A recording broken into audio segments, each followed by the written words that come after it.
안녕하십니까, 문틀라TV입니다. 북한의 더불어민주당 우회 지지가 또 시작됐습니다. 한국의 두 거대 정당 중 한쪽을 유난히 비난한다면 그것은 다른 정당에 대한 우호적 스탠스로 봐도 무리가 없습니다. 물론 북한이 선전 매체 등을 동원해 한국의 여야 정당 모두를 싸잡아 비난한 사례가 간혹 있긴 하지만 그런 사례는 상대적으로 매우 드뭅니다. 북한의 대외 선전 매체인 우리민족끼리가 31일 한국 사회에서 더불어민주당 윤미향에게 쏟아진 성금 유용 및 횡령 의혹과 관련해 위안부 피해자에 대한 일본의 사죄 및 배상을 막으려는 토착 왜구들의 모략 날조국이라며 친일에 찌든 보수 패당이 소문을 내돌리고 있다. 먹잇감을 만난 성냥의 무리처럼 날뛰고 있다며 미래통합당을 맹비난했습니다. 북한의 이날 논평에서 북한이나 한국의 좌파 진영이 한국의 보수야당을 비난하면서 토착 왜구라는 공통의 표현을 쓰는 것이 눈에 띕니다. 북한 우리민족끼리의 이번 미래통합당 비난 성명은 더불어민주당 윤미향과 정의연을 직접 지지하는 듯한 내용도 포함하고 있습니다. 북한의 일본군 성노예 피해자 문제 해결을 위해 활동해온 반일단체인 정의기억연대라는 표현이라든가 제기된 의혹이 토착 왜구들의 모략 날조국이라는 표현 등은 윤미향과 정의연을 지지 두드라는 내용이나 다름없습니다. 물론 이런 표현 역시도 한국 사회를 분열시키려는 북한의 의도가 깔려있는 것으로 봐야 하겠지만 윤미향의 남편이 남매 간첩단 사건으로 한때 수감 생활을 한 바 있고 재심을 통해 일부 무죄, 일부 유죄를 확정받은 상태라는 점, 윤미향에게 안성 쉼터를 소개한 더불어민주당 이규민도 NL 계열 운동권 출신으로 이적단체인 반미 구국전선을 조직한 혐의로 1년 6개월의 실형을 확정받았다가 특별 복권됐던 인물이라는 점에서 윤미향 남편 김삼석과 이규민은 대북 관련 이념에서 공통점이 있다고 할 수 있고, 따라서 북한 선전매체의 이 같은 성명은 북한이 늘 해오던 대남 선동 활동의 일환으로만 보기엔 석연치 않은 점이 많습니다. 탈북 여종업원 12명을 인솔해 북한을 탈출했던 허광일 씨는 최근 언론 인터뷰에서 윤미향과 그의 남편 김삼석이 한국에 들어온 탈북 여종업원들에게 재월북을 종용했다는 충격적인 내용을 폭로한 바 있습니다.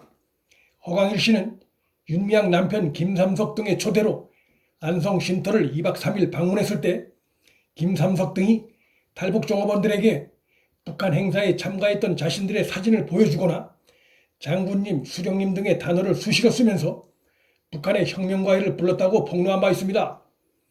이러한 제기된 정황들로 인해 북한 대외 선전 매체의 윤미향과 정의연 두들은 예사롭게 보아넘기기 어렵습니다.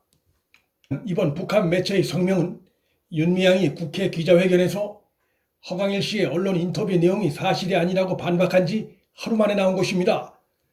북한은 과거 헌법재판소가 정부 활동이 드러난 통진당 해산 결정을 내렸을 때 노동신문 등의 매체를 동원해 합법적인 정당에 친북의 감투를 씌운 파쇼적 폭거라거나 통진당 해산으로 남조선은 피비린내 나는 유신 독재 시대로 회귀했다라고 비난한 바 있습니다.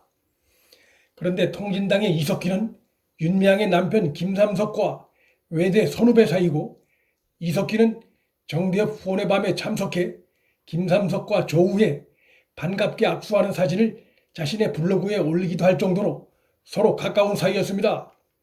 공교롭게도 이석기는 윤미향 남편인 김삼석 신우이의 남편 최모 씨와도 인연이 있는데, 최 씨는 2006년 1심의 간첩단 사건에 연루돼 국가보안법 위반 혐의가 있는 인물입니다.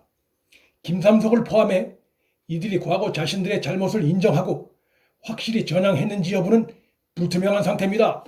이러한 상황과 윤미향 주변의 이런 인물들을 감안하면 민주당 대표 이해찬이 윤미향에 대한 언론의 의혹 제기를 우파의 공격인 양 몰아가고 마치 윤미향이 무너지면 진보 좌파 진영 전체가 큰일이 날 것처럼 옹호한 배경에 대일본 관련 이유나 국내 정치적 이유 외에 남북관계 관련한 또 다른 이유도 있는 것이 아닌가 하는 의혹이 현 문재인 정권의 그간의 대북 스탠스를 감안할 때 충분히 제기될 수 있습니다. 북한이 문재인을 이따금씩 직접 비난하는 경우도 문재인이 자신들 이익에 부합하지 않는 행동을 한다고 판단했을 때로 볼 수 있고, 북한이 미래통합당을 주로 비난해 오고 있는 것도 보수 야당보다는 민주당이 그들의 대남 이익에 더 적합하다고 판단했기 때문으로 보는 것이 합리적입니다. 그리고 북한이 윤미향 같은 특정인을 두둔하고 나선 건 역시 북한 정권의 속성상 그것이 자신들 이익에 유리하다고 판단했기 때문으로 보는 것이 상식적입니다. 177석이라는 거대 의석을 가진 한국의 민주당 정치 세력이 군사적 대치 관계에 있는 북한 정권이 상대적으로 선호하는 정당이라면 이것은 한국의 안보 상황을 감안할 때 결코 가벼운 일이 아닙니다. 최근 한 시민단체가 윤미향 부부를 국가보안법 제6조, 제8조 위반 혐의 등으로 고발했습니다. 대검찰청에 신고된 이번 사건은 지난 27일 서울중앙지검 공공수사 일부로 배당됐는데 혹시라도 제2의 이석기 사태가 21대 국회에서 초래되는 일이 없도록 검찰의 철저한 수사가 필요해 보이는 상황입니다. 북한 정권이 민주당 177석이라는 한국의 정치 상황을 어떻게 바라보고 대남 전략을 짜고 있을지 우려되는 상황입니다. 문틀란TV 여기서 마칩니다. 구독과 좋아요, 방송 공유는 방송 제작에 큰 힘이 됩니다. 시청해 주셔서 감사합니다.